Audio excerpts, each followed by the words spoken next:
Hi everyone, thank you so much for joining us again. Welcome back to our channel. This is the Love is Healing channel, and in this channel we aim to teach you, show you, embody that love is in fact healing, that when we love ourselves we can love others better, and we can integrate, we can have more empathy, we can have open conversations, especially with those that we disagree with the most. And yeah, we aim to have respectful dialogue and open-ended questions, and just, again, building that empathy and those connections with other people, especially those that believe differently from us. Also, we focus on psychoeducation and all things trauma, spirituality, honestly, just what comes up. All right, please like, share, subscribe, and comment if you have any comments on this video. Hi everyone, welcome back.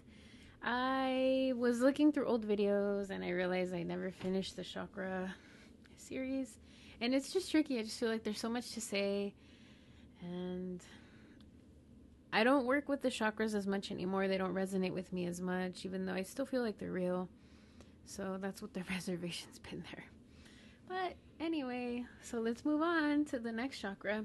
The next one is the sacral chakra, and that has to do with creativity and sexuality. If you think about it, you create life within your sexual centers, and so that's what that is. It also has to do with emotionality. So sexuality, creativity, and emotionality. And so the way that I like to conceptualize it most of the time is like, if you're able to be emotional or connect to your emotions, then you're able to tap into your creative juices, right? And so it becomes imbalanced through sexual trauma, through emotional trauma, through narcissistic abuse, I would say, especially when someone experiences gaslighting, because then you're questioning your own reality, right? And you're like, I don't know, are my emotions even real? Am I allowed to have any feelings? Things like that. I would say psychological abuse of any kind. Did I say emotional abuse? Definitely that one. And I would say mostly that, right? But I mean, like, whenever we're put in a situation where we have to disconnect from our emotions and purposely dissociate, that's what happens. Also, in general, I like to look at the chakras as them building upon each other. I like to conceptualize them as being similar to Maslow's hierarchy of needs, in such a way that you kind of need the basics to feel safe, and then you keep going, and then you're able to reach a more transcendent state. And I honestly kind of wonder if Maslow had any knowledge of chakras, just because I see the parallels so much. Anyhow, I'm out of practice. And I guess, what are some ways that we can work with the sacral chakra, right? Let's see. The colors that are associated with the sacral chakra are orange, predominantly oranges. And so wearing orange, imagining the color orange, that can be helpful in helping to balance that energy center.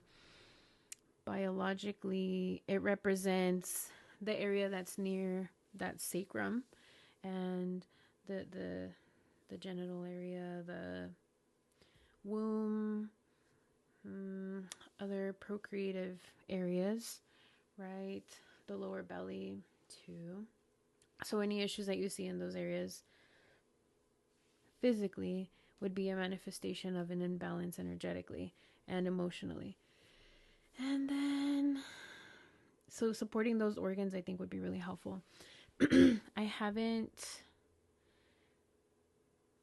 studying Chinese medicine since the posting of the last video and things like that. And so, like, I suppose that also the adrenal glands would be associated with this, and potentially even the kidneys, the bladder, because they have to do with really intense emotions. And in Chinese medicine, it seems like, from what I understand, okay, the heart is the queen bee, and then the brain is the backup, and then the thyroid is the backup to that, and then there's like other backups like the adrenals, and then I think the kidneys are the backup after that, and then if all of those fail, then the bladder kind of gets the brunt of everything else. And so the bladder is known for keeping unprocessed emotions. And so even supporting the bladder health and things like that can be really helpful in helping to clear these centers. And the way that I look at trauma, if you haven't been watching these videos, is like start anywhere and then you'll be able to support yourself, right? And that's just with general healing too. I mean, I do believe we all have trauma, though some people don't, and that's fine. I do, and I'm a trauma specialist. Start anywhere. So that's why I'm covering the biopsychosocial, spiritual, and emotional. Anyhow, cool. So biologically, that's what's up. And then I would say emotionally, trying to focus more on joy and gratitude will help bring things into balance. Maybe even neutrality, especially if we're talking about a lot of fear.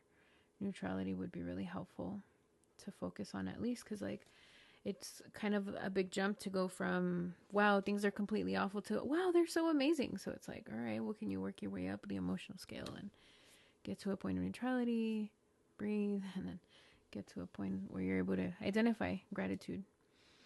Let me see. I know there's an affirmation in yoga. There is this pose, and so the hips are also associated with that area. And so like it's kind of like butterfly. So any kind of butterfly stretch can be really helpful biologically too, to help kind of balance those centers, open up those centers, let the juices flow and the toxins release and things like that. Thinking, I didn't script this because I don't like to script things. Especially like if you're lying down to butterfly in that way, and then affirming to yourself, I lovingly let go of what no longer serves me, releasing what no longer serves in general. And so like conceptualizing that, yeah, the physical toxins, but also relationships, also behavioral patterns, also cognitive patterns, maybe like victim stance patterns and things like that. Don't worry, I'm going to have a whole other series on victim stance perspectives, but for now, I'll leave it at that. Because sometimes we get in our own way. So even that's an affirmation too. Like, I get out of my own way, right? It's kind of psychologically, kind of emotionally, kind of biologically all intertwined. Let me think. Psychologically, if an imbalance in the center has to do with feeling uncreative, unemotional, numb, and things like that, finding places where you can feel safe emoting and feeling and things like that. So maybe start with your basic interests, right? Are you into anime? Great. Can you watch a little bit more of that? And then can you be a bit more present with that, and then really notice the things that you're grateful for about anime, the themes that you like to see, why you like to watch it, things like that. So just kind of like incorporating that mindfulness. Now, I think if you've watched my videos recently, you see that I incorporate a lot of DBT, but just being mindful of things is helpful. And then the spiritual component, again, I know I'm repeating myself a lot, though. Gratitude is really important. I think shifting out of like, wow, I have writer's block and I just can't seem to create anything at all whatsoever, to like, wow, you know, looking back at my old artwork, I really like this piece and I like it because of this, and I was really inspired because of these reasons and things like that. Looking at my old journals, looking at my poetry, things like that. Like, it's helpful. Focus on something. Or, you know, I haven't been dancing in a long time, but I really like dancing and it feels so nice when I dance. And then kind of like even just sinking into that, or imagining the sensations in your body of when you do dance. Any of those things can be really helpful. The element of water is particularly helpful for this chakra too, because water is feminine. It's a receptive principle. It flows. And those are the energies that you're working with when the sacral chakra is in balance. Also, with water, there's also, and femininity, there's also the intuitive abilities that go along with that. And so those would be my recommendations too. Again, like, if you're going to work with any particular crystals or anything like that, I would say just orange is kind of the best bet, unless you specifically look at things that help with the sacral chakra balancing. Anything. Orange flowers, orange anything. And even just like by the power of your intention, focusing on whatever it is, like, hey, this is going to help me heal. Heal to feel. I feel it to heal it. That's another affirmation. It's funny that I stumbled on that. And then, I mean, too, I would say like any Bible verses that you have, if you're in a Bible verses, any other spiritual scriptures that support the tolerance of and making it through and resiliency with around anxiety, that can be really helpful too, because I feel like fear and anxiety are a lot of what blocks the creativity. That's all I have. Thank you for watching. As always, thank you so much for watching. We appreciate it. Please give us a like, share, subscribe. And you can find us at loveishealingllc.com for any bookings, trainings, collaborations, things like that. We're on Facebook, YouTube, and Instagram. And our handle is at loveishealingllc. Take care, everyone.